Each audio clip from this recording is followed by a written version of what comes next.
Irmãos, eu sempre erro nessa parte. É boa tarde, quase noite, né? Vamos falar boa tarde sempre. Boa tarde, irmãos. Graça e paz. Amém.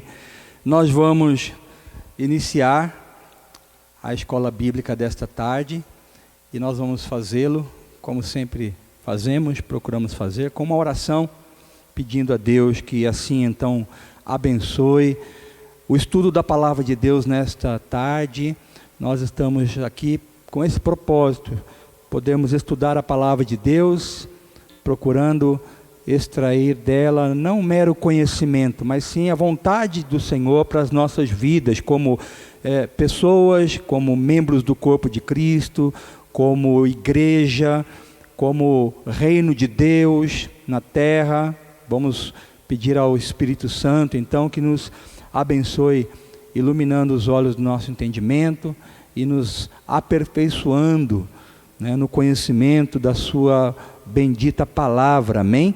Vamos orar pelos nossos alunos, nossas classes, e vamos então, em nome de Jesus, pedir ao Senhor isso. Vamos fechar os nossos olhos, vamos orar.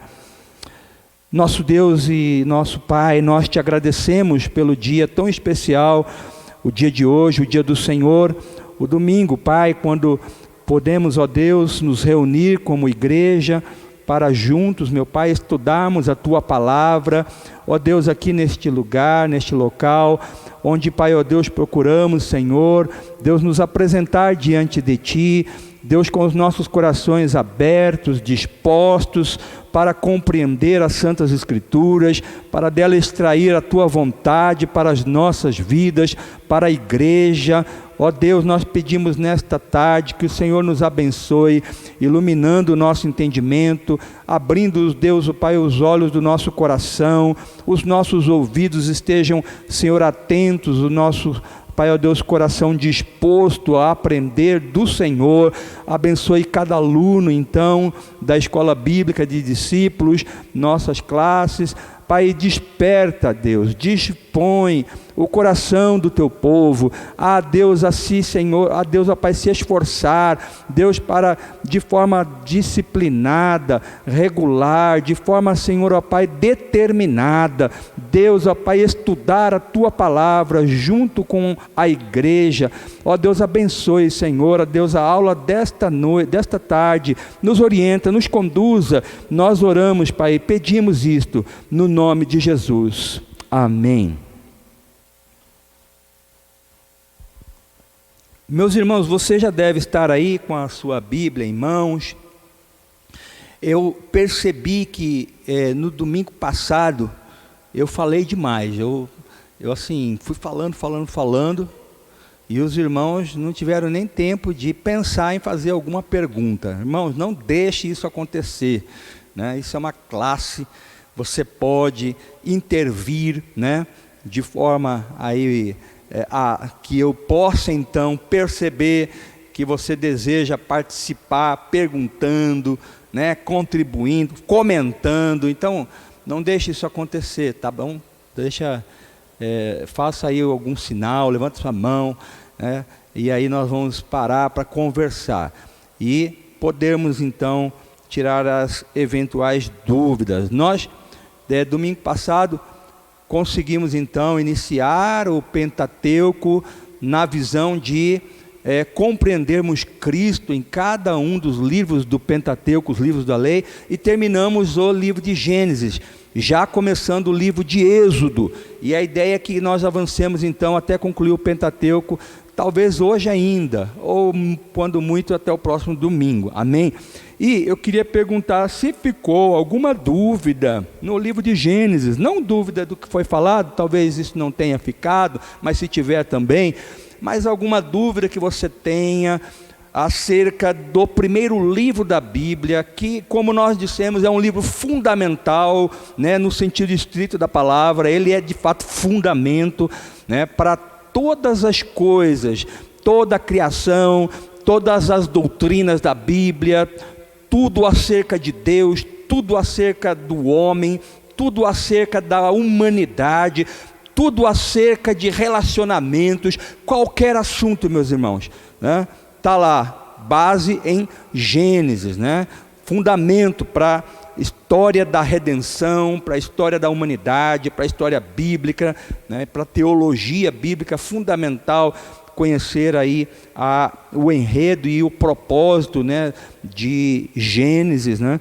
Então, se você tiver alguma questão, até alguma curiosidade acerca do que você já conhece, viu em Gênesis e gerou alguma intriga, alguma dúvida intrigante, alguma dúvida teológica, você pode fazer isso nos próximos segundos, enquanto eu vou dizer então que nós concluímos lá o livro de Gênesis, dizendo que em Gênesis Cristo é a semente da mulher.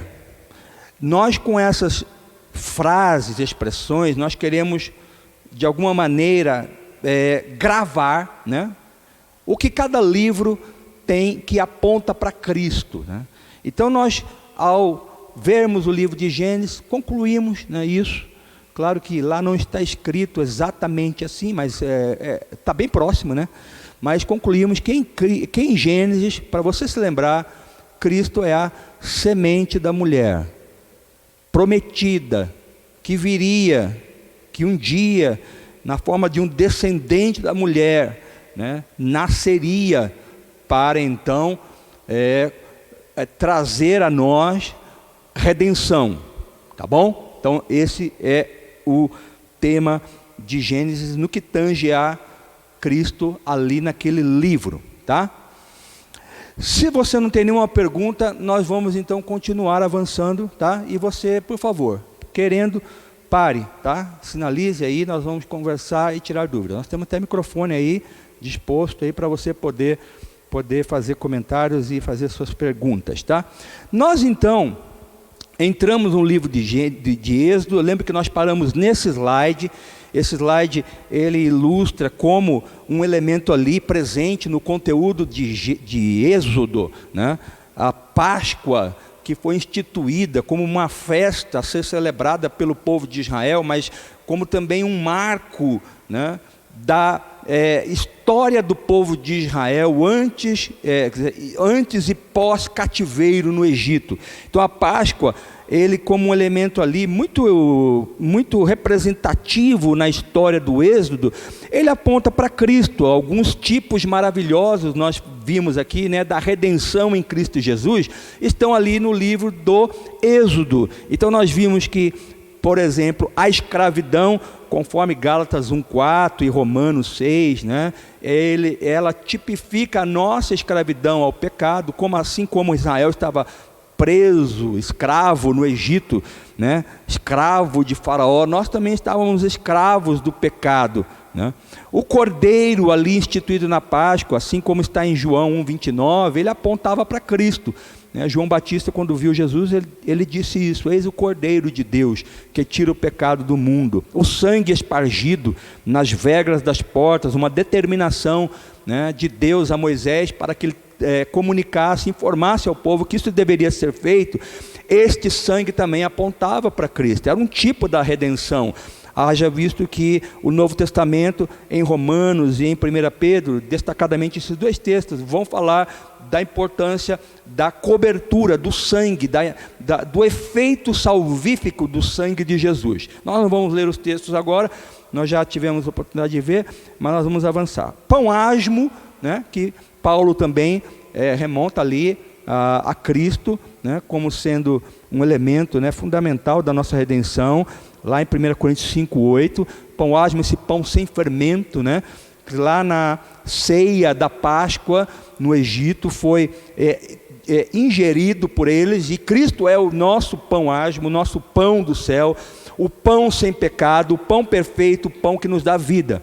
E eles tinham que não só ter o cordeiro assado, mas tinham que comer o cordeiro. Aquele cordeiro deveria ser ingerido, né, naquela refeição ali pascal, e este cordeiro é Cristo. Quando nós ceiamos, né, na ceia do Senhor, a gente sempre lembra este texto que diz: este é o meu corpo, comei dele todos. Então Jesus é o nosso cordeiro pascal, tá? E aí nós vamos ver a pessoa também muito representativa no livro de Êxodo, que é Moisés.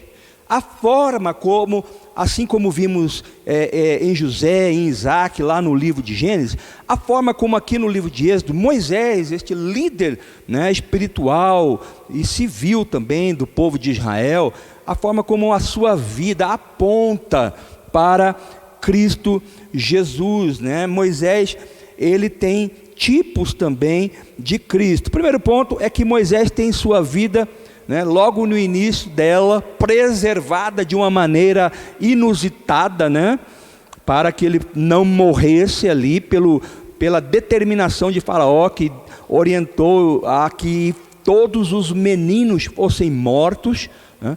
Então Moisés, ele foi ali salvo. Quem se lembra da história, sua mãe pega ele, bota num cesto, né, de vime com betume, né, que vedou aquele cesto, e põe no Nilo, lá no rio Nilo. E Moisés tem a sua vida, então, desta forma, salva. Ele é resgatado depois pela filha de Faraó, e depois, então, segue a saga de Moisés lá.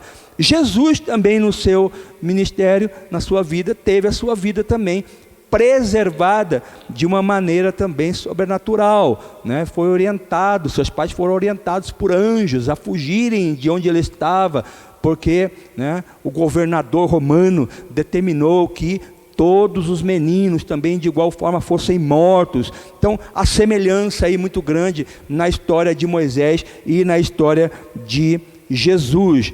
Um outro ponto que identifica Moisés também com Cristo é o seu chamado. Ele foi chamado pela palavra de Deus. Moisés está lá no deserto do Sinai e Deus fala com ele, né, através de uma voz, da sua voz emanada ali a partir de um elemento natural que não parecia tão natural assim, que era uma sarça, um arbusto, né, que estava queimando em fogo e não se consumia. E a palavra de Deus, que a importância não é tanto no arbusto em fogo, mas sim na voz de Deus, na voz que ali vociferou palavras em relação a Moisés, né, o chamando para liderar então uma retirada, né, do Egito, uma retirada do povo de Israel no Egito.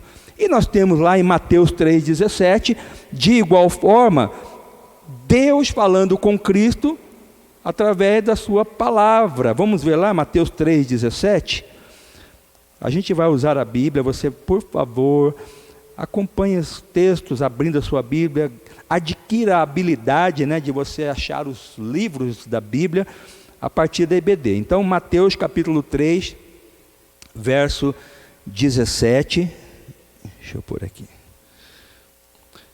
Nós temos lá o início do ministério de Jesus, a pregação de João Batista, e chega o momento do batismo de Jesus. E Jesus está ali diante daquele público, né, sendo batizado, e eis que, de uma forma também inusitada, né, não a partir de uma sarça, mas a partir do céu, uma voz se manifesta, a palavra de Deus. E Deus diz, diante de todas aquelas testemunhas, estas palavras do verso 17 a Jesus: e eis que uma voz dos céus dizia: este é o meu filho amado, em quem me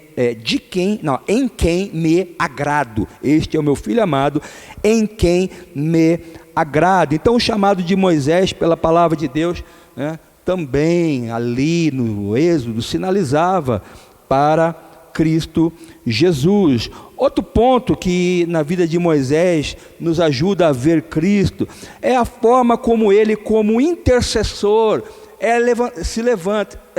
levantado, né, digamos assim, de forma mais exata, ele é levantado por Deus. Se você ler lá Êxodo 32:12, fala deste ministério intercessório de Moisés.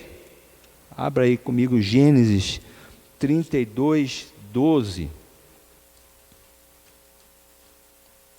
que é que diz aí o texto da palavra de Deus? Algum irmão poderia ler para nós? Isso, vamos aí ajudar aí você participar. Lê aí para nós, por favor, um irmão que desejar e achou Êxodo 32, 12. Levanta a sua mão aí que nós vamos fazer chegar um microfone na tua mão, para que você possa ler aí, Êxodo 32, 12. E um outro irmão vai procurar para nós, Hebreus 7, 25. Vamos fazer assim? Voltar aí. Então, o Elias vai ler para a gente ali, Êxodo 32, 12. E algum irmão já aí, rapidinho, abra lá em Hebreus, no Novo Testamento, 7, 25. Pode ler aí quem achou Êxodo então.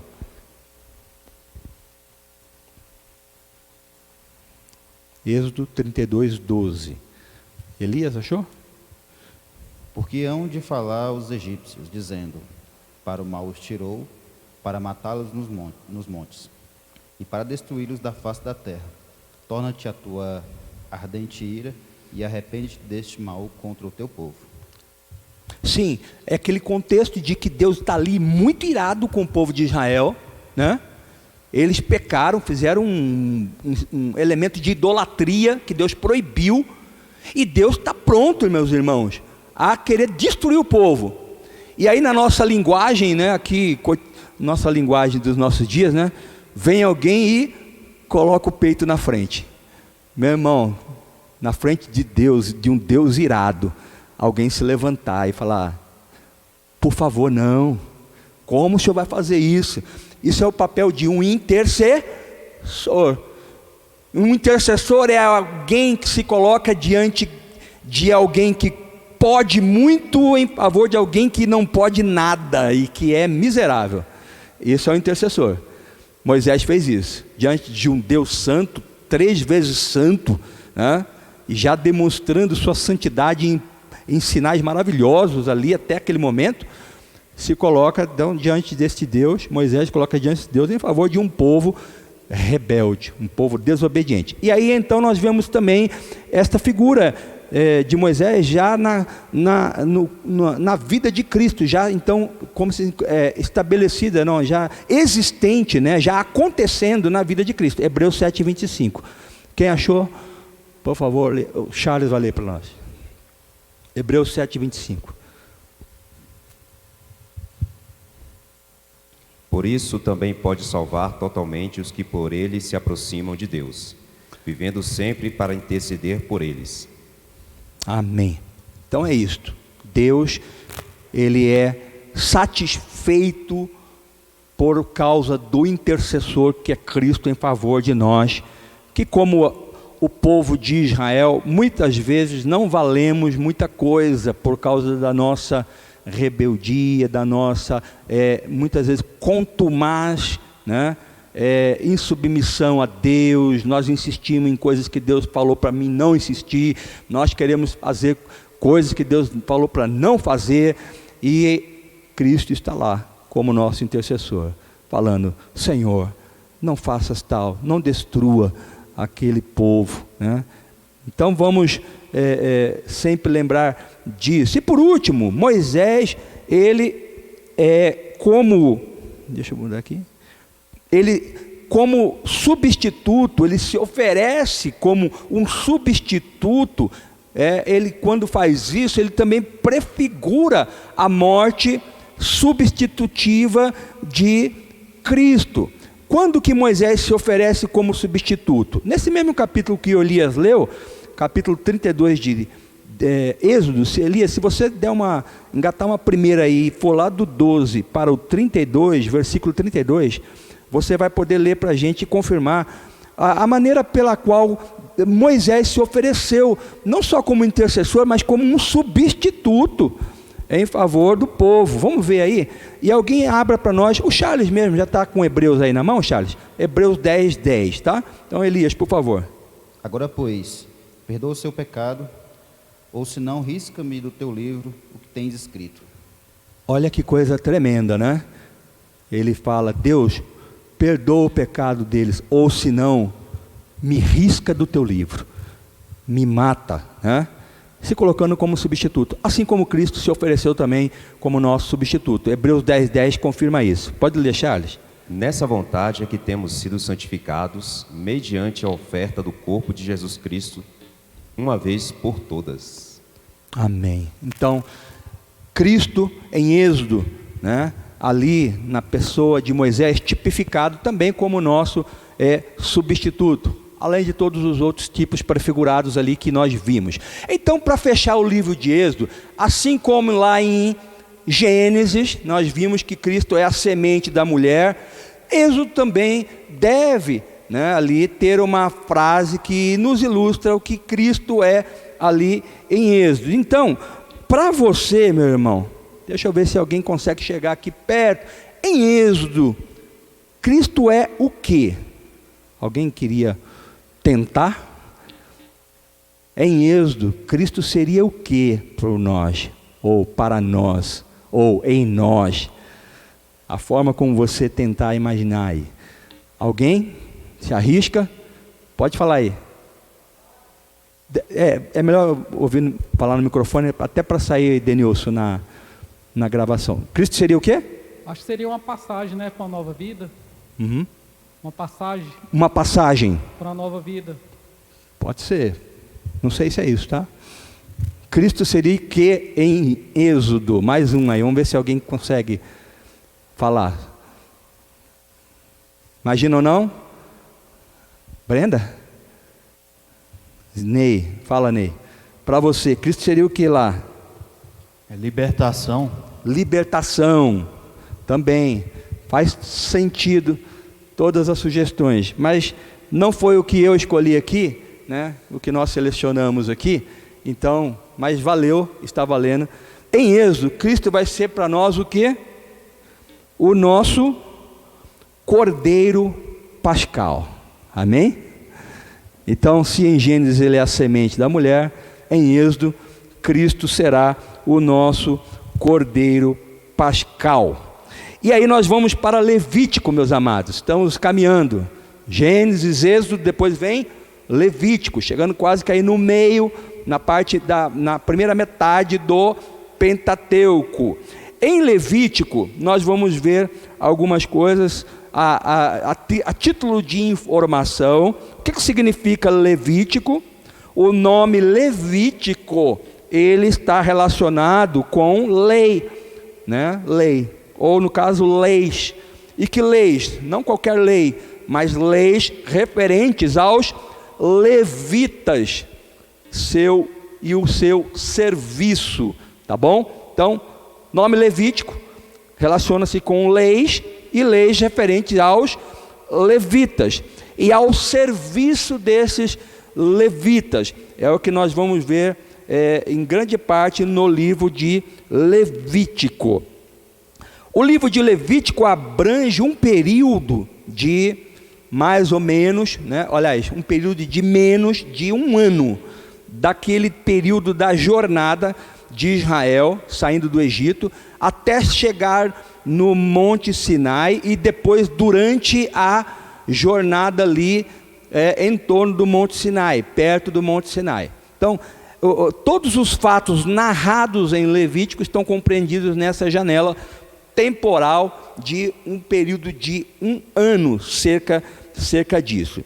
E quanto à sua autoria, estima-se e também concorda-se que Moisés seja o autor do livro de Levítico, assim como o autor também dos demais livros do Pentateuco, tá bom? Bom, vamos ver um pouco do conteúdo de Levítico.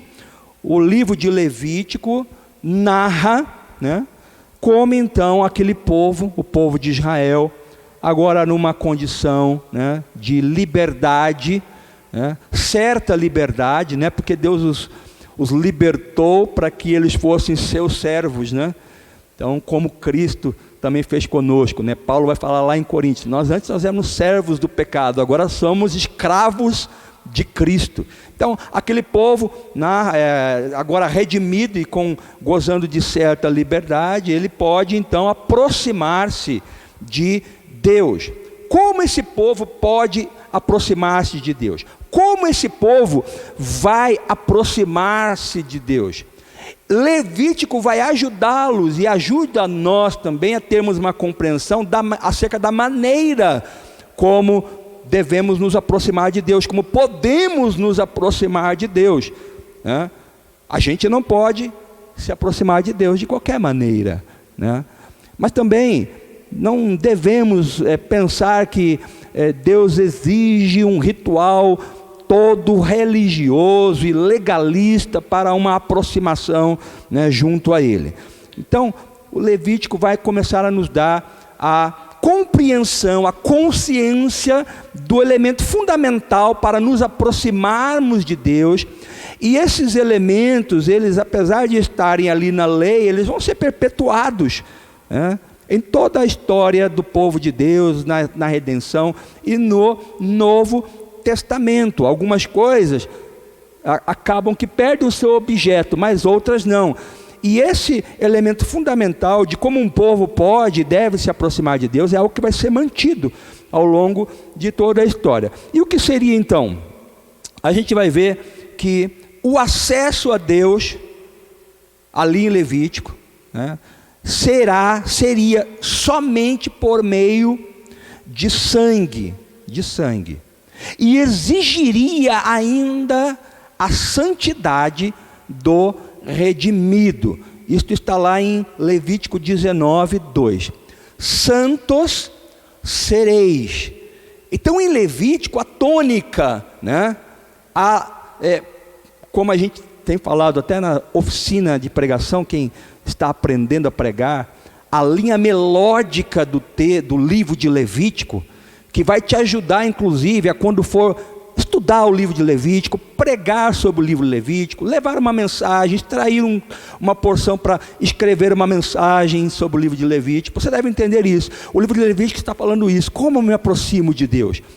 Através do sangue, no caso lá, era o sangue dos sacrifícios, e santidade, a santidade daquele que se aproxima diante de Deus, também. Levítico também vai salientar a função dos sacerdotes de Israel, né, aqueles que eram membros, exclusivamente os membros da tribo de Levi, que haviam então sido separados por Deus para servirem no seu santuário. Isso está lá em Deuteronômio 10:8, é reforçado lá, porque Deuteronômio vai ser uma repetição um pouco de tudo que está ali em Êxodo, né, em Números. Então, Moisés, quando fala disso lá em Deuteronômio 10:8, ele destaca isso, que é o papel fundamental, a função primordial dos sacerdotes de Israel, os membros da tribo de Levi. Eu vou ler aqui Deuteronômio 10:8, foi a referência que nós colocamos aqui. Deixa aqui, neste caso, eu vou ler, os irmãos acompanham aí. Deuteronômio 10:8 diz assim, vamos lá, diz assim: por esse mesmo tempo o Senhor separou a tribo de Levi para levar a arca da aliança do Senhor, para estar diante do Senhor e para servir e para abençoar em seu nome até o dia de hoje. Então, aqui, inclusive, vale a pena destacar isso, né? A gente tem a função do que é um levita, né? Hoje, muitas pessoas falam que o levita é aquela pessoa que vai e canta lá na igreja, né? Que toca a guitarra e canta, né? E ministra louvor, né? Esse é o levita. Não é. O levita não tinha nada a ver com o ministério de louvor em igrejas locais, em adoração congregacional, né?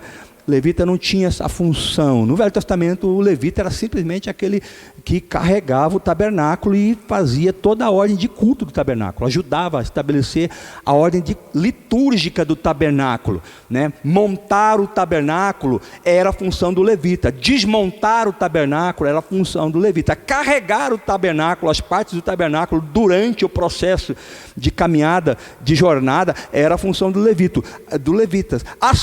Suportar e ajudar os sacerdotes os sacerdotes, né, que dirigiam o trabalho, o culto no tabernáculo e depois no templo também, suportar, né, apoiar esse serviço era a função do levita. Então, os levitas eram exclusivamente separados para esse serviço no santuário de Deus.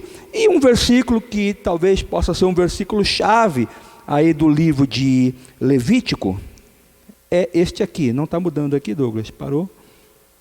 Isso. Versículo-chave de Levítico é este que se encontra no capítulo 20, verso 26. Está transcrito aí: ser-me-eis santos, porque eu, o Senhor, sou santo, e separei-vos dos povos, dos povos, para serdes meus. Amém? O que é santo? Separado para um ofício, separado para um objetivo divino, para um objetivo litúrgico, para um objetivo espiritual. Isto é ser santo ao Senhor. Amém? Vamos avançar então, queridos. Agora nós vamos ver as festas instituídas por Deus.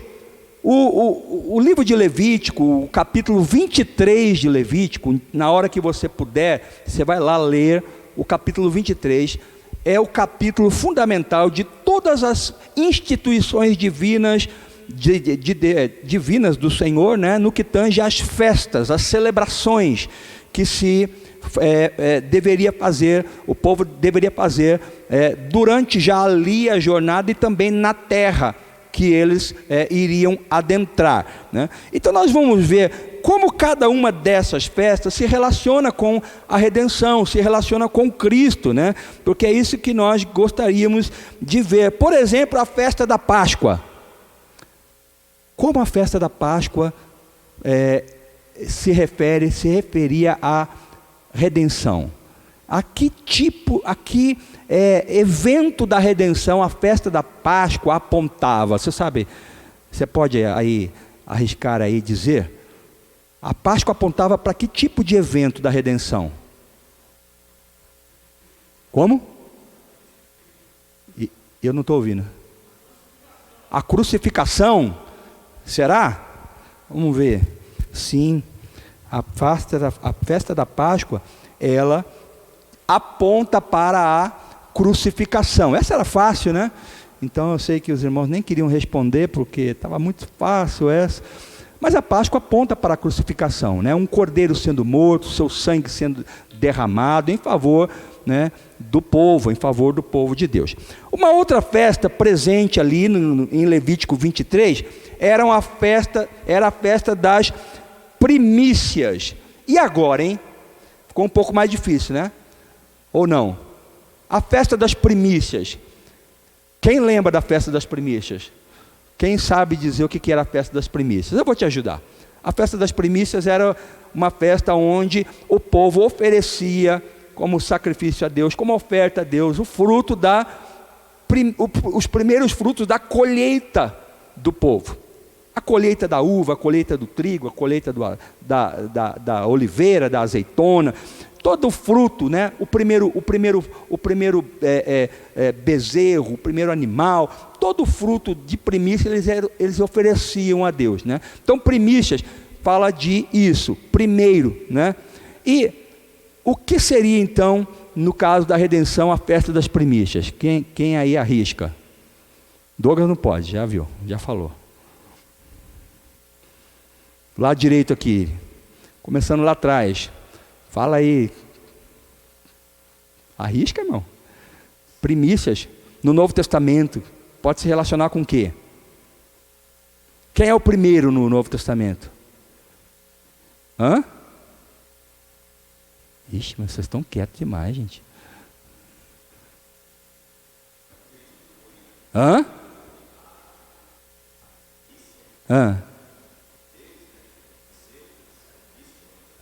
Deus oferece sacrifício. Quem é esse sacrifício? É Cristo. Cristo já está lá na Páscoa, crucificado. Depois, o que acontece com ele? Depois do sacrifício da cruz, o que acontece com Cristo? Ressuscitado.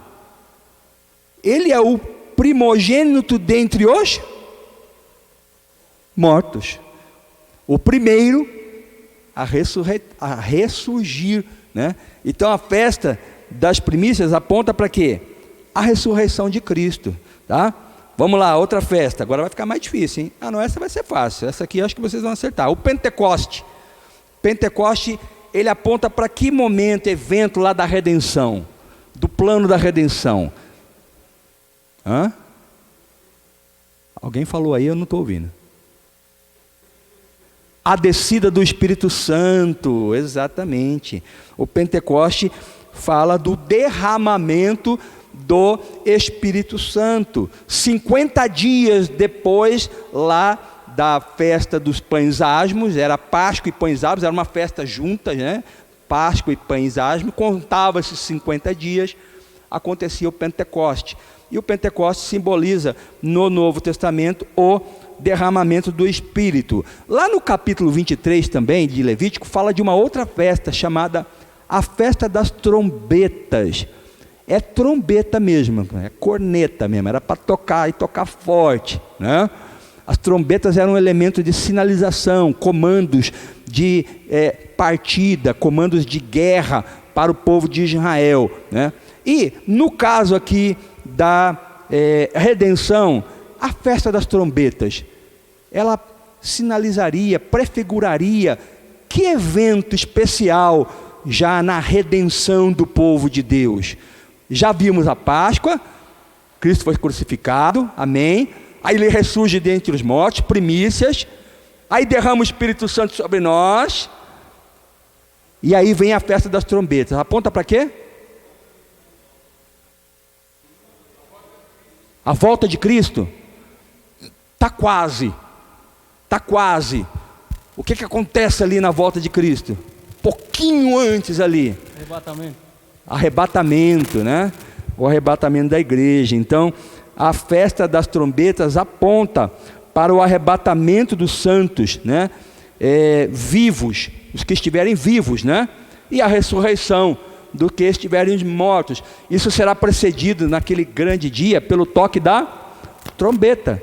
Pelo menos de forma clara é assim que o Novo Testamento diz, né? Ao toque da trombeta. E por último, os tabernáculos, gente. Os tabernáculos, a festa dos tabernáculos tipifica que momento do povo de Deus no plano da redenção. Já vimos a crucificação, já vimos a ressurreição, vimos lá o derramamento do Espírito, vimos o arrebatamento, e agora vem aí os tabernáculos sinalizando o quê? Finalmente.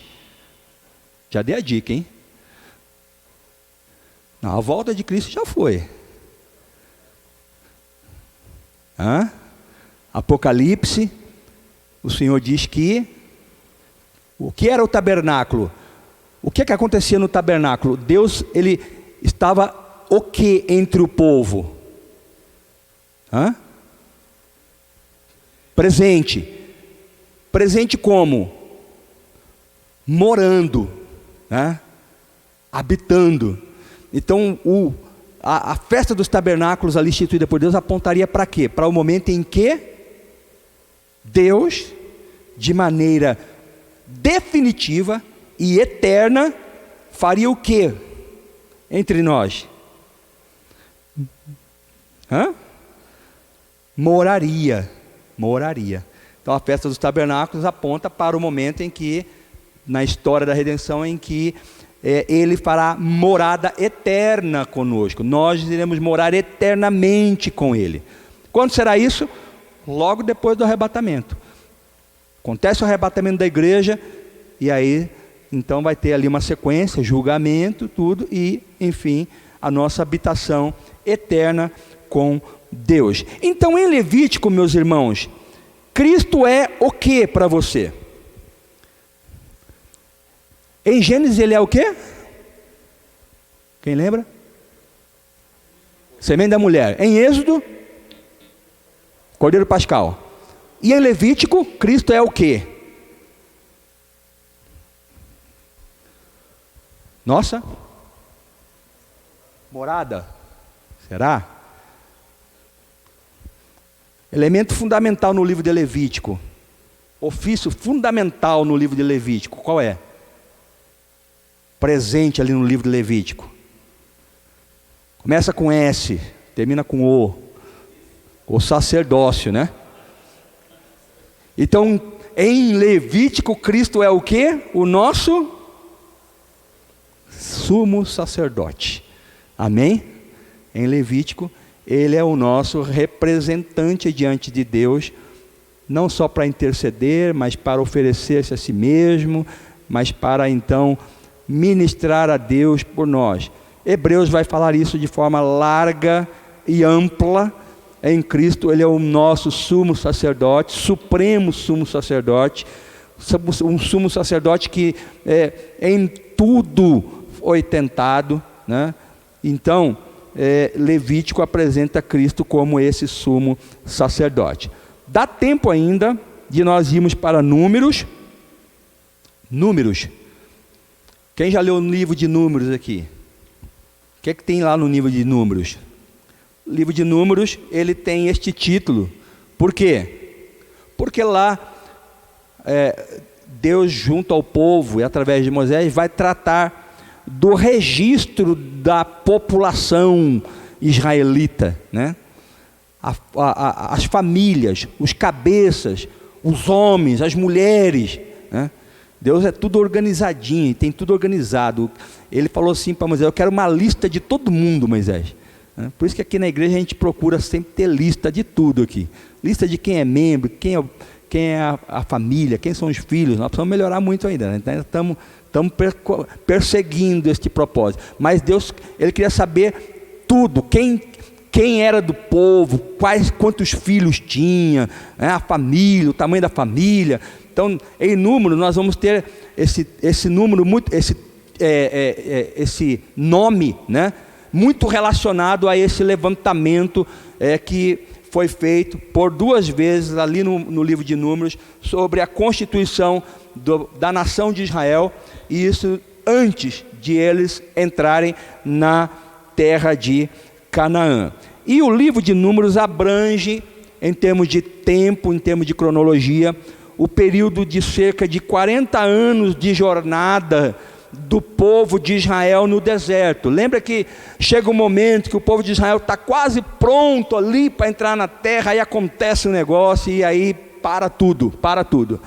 E aí ficam 40 anos de jornada ali no deserto do Sinai. Este livro, em seu conteúdo, ele abrange este período, né? Aproximado aí de 40 anos. Em termos de calendário, ele vai de 1490 até 1450 antes de Cristo. E o seu autor, Moisés, é o que a gente aceita e sabe. O que temos lá em Números, queridos? Bom, já falei aqui alguma coisa. Deus manda então Moisés numerar o povo, conforme as tribos, conforme a família. E não só isso, depois de numerar, para cada tribo e para cada família, Deus designa um lugar de assentamento no acampamento. Se vocês já viram uma figura que mostra o tabernáculo e as tribos de Israel, você vai ver lá, ela bem organizadinha, né? O tabernáculo, e aí para o norte, para o sul, para o leste, para o oeste, a posição das tribos em torno do tabernáculo. E elas não poderiam mudar estas posições. Então, cada tribo tinha o seu lugar designado no acampamento e a ordem também de marcha, né? As tribos não poderiam, quando fossem marchar, passar na frente das outras ou ficar muito para trás, né? Então tinha um ritmo e tinha uma organização na marcha. Isso fala muito conosco, queridos. A igreja está marchando, né? em direção à terra celestial, à terra de Jerusalém celestial, nossa Canaã celestial. E a igreja precisa fazer isso de forma organizada, de forma rítmica. Ela não pode fazer isso de qualquer forma. E nós temos elementos e ensinamentos no Novo Testamento que nos ensinam a andarmos com ordem, com decência, de forma organizada, né, para o nosso destino final, né? Então tudo lá era organizado, e aqui está essa expressão, né, regulados com precisão militar. E no transporte do tabernáculo, como nós já falamos lá em Levítico, Cada levita, então, tinha uma tarefa específica, especial e específica. Especial porque tratava-se de um serviço para Deus, e específica porque cada um tinha ali o seu checklist de providências no trabalho ali da administração e também da condução do tabernáculo de Deus. E por último, Números registra então tanto o serviço como a ordem, né, do serviço, mas também registra o fracasso da geração de Israel, daquela geração específica que saiu do Egito e que estava pronta para entrar no Sinai. Fracasso unicamente por uma causa, que foi a sua falta de fé. Aquela geração não creu, mesmo depois de ter visto com seus olhos os grandes e poderosos sinais de Deus, para tirá-los como um forte do Egito, para atravessar o Sinai, para afogar todo o exército de Faraó no mar, para dar água saindo da rocha, pão do céu, ave, carne caindo do céu. Mesmo assim esse povo não creu. Meu irmão e minha irmã, nós precisamos realmente estar alertas a esse fato veterotestamentário. Sinais, prodígios, maravilhas, curas fantásticas, muito dinheiro que a gente possa ganhar, um carro novo, uma casa, são todas evidências que podem parecer, né, algo que deveria mover o nosso coração para Deus, mas nem sempre é assim. Nem sempre é assim. Na hora de nós termos um posicionamento de fé firme, nós podemos, como aquele povo, não crer.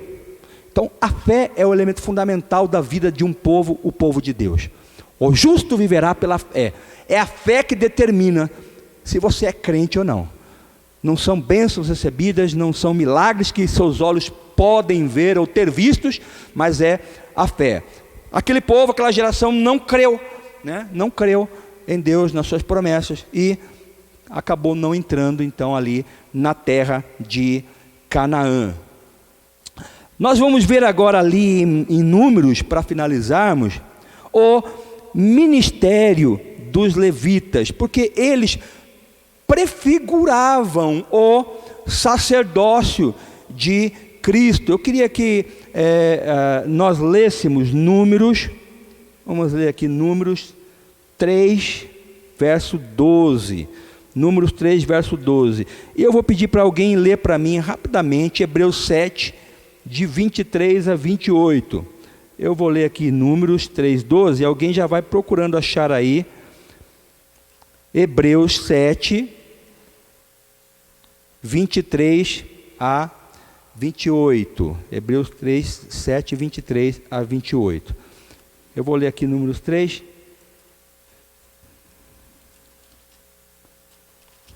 Números 3 diz assim. Números 3, 12.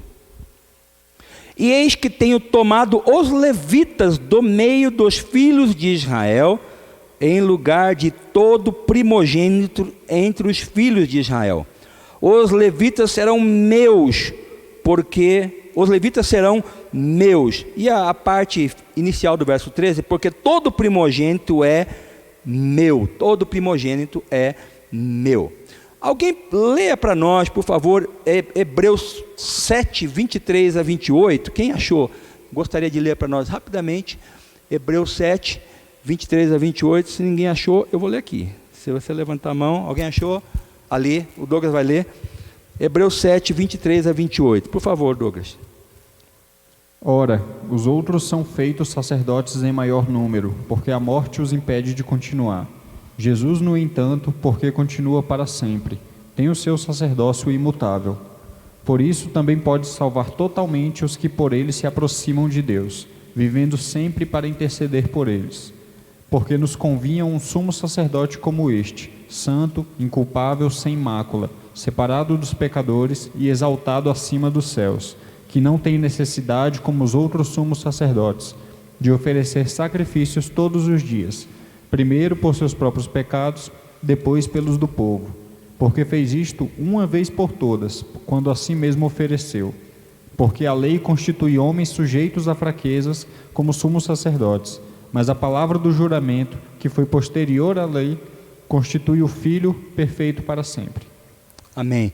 Está bem claro aí então como aquele ministério, né, preliminar ali no tabernáculo apontava já para esse sacerdócio excelente que Cristo faria em favor de seu povo. Um outro aspecto também do livro de Levítico que nos mostra Cristo é que o castigo de morte por se aproximar da santidade de Deus, que era previsto, se alguém impuro se aproximasse diante de Deus, como está ali indicado em Números 4,15, nós não vamos ler, essa pessoa morreria.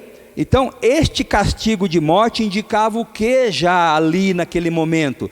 A necessidade da mediação de alguém que fosse lá e não morria, né? Uma mediação perfeita, e essa mediação somente seria por meio de Cristo. Hebreus 9, 23 a 26 também fala isso. Um terceiro ponto aí, para a gente ir encerrando, é que o ministério dos sacerdotes afastam a ira de Deus. Este era o propósito do ministério dos sacerdotes lá no Velho Testamento. E em Cristo seria também assim. Cristo seria, como Paulo fala em Romanos 3, propiciação, afastaria a ira de Deus. E por último, nós temos em Números aquele evento da serpente de bronze. O povo peca, o povo faz coisa errada, a peste começa a se alastrar, Deus manda Moisés, né, fazer como artífice, né, fazer uma serpente de bronze, né, e hasteá-la numa haste alta, e todos que olhassem para ela seriam então salvos daquela praga que estava matando e matou milhares de israelitas no acampamento. Imagine, gente morrendo e Moisés ali fazendo aquela serpente.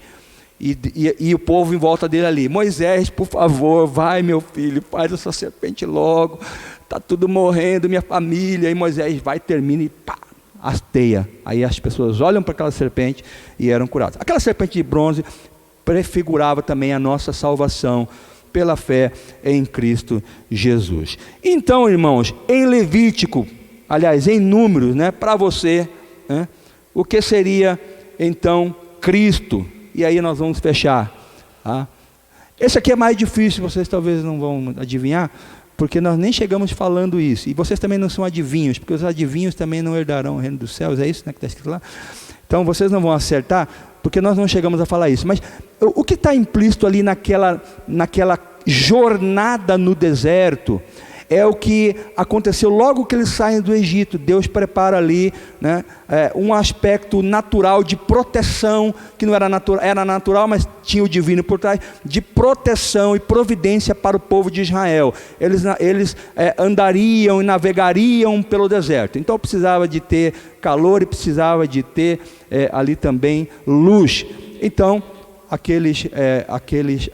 luz e também refrigério. Então Deus prepara para eles uma coluna de nuvem para protegê-los do sol escaldante do deserto e uma coluna de fogo à noite para protegê-los do frio. Nós então aqui selecionamos que em Números Cristo é a nossa coluna de coluna de nuvem, né, de dia, e a nossa coluna de fogo à noite. Amém, queridos? Domingo que vem nós fechamos então, avançamos bem, fechamos aí com Deuteronômio, é bem curtinho Deuteronômio, vamos ver o que Cristo é para nós em Deuteronômio, e iniciaremos a nossa jornada pelo segundo bloco de livros do Velho Testamento, os livros históricos. Nós vamos em cada um dos 12 livros históricos, a começar por Josué, ver Cristo em cada um daqueles livros, em cada uma das escrituras sagradas ali do Velho Testamento. Amém, meus irmãos? Restou alguma dúvida, alguma pergunta? Alguém queria falar? Se não, vamos ficar de pé, vamos orar, agradecendo a Deus pela aula desta tarde. Senhor nosso Deus, nós queremos te agradecer, ó Pai. Muito obrigado por esse momento. Muito obrigado por ter nos ensinado tua palavra, porque sabemos que precisamos dela. Senhor, ó Pai, prepara o nosso coração não somente a ter ouvido a Tua palavra, mas a guardar essa palavra e a praticar. Porque, Senhor, somente assim que nós, ó Pai, viemos a melhorar nosso relacionamento contigo. Nós te agradecemos por esse momento. Senhor, nós te confiamos o restante desse momento. Abençoe cada um de nós e traz a nós, Senhor, Tua graça. Muito obrigado, nosso Pai. Em nome de Jesus. Amém.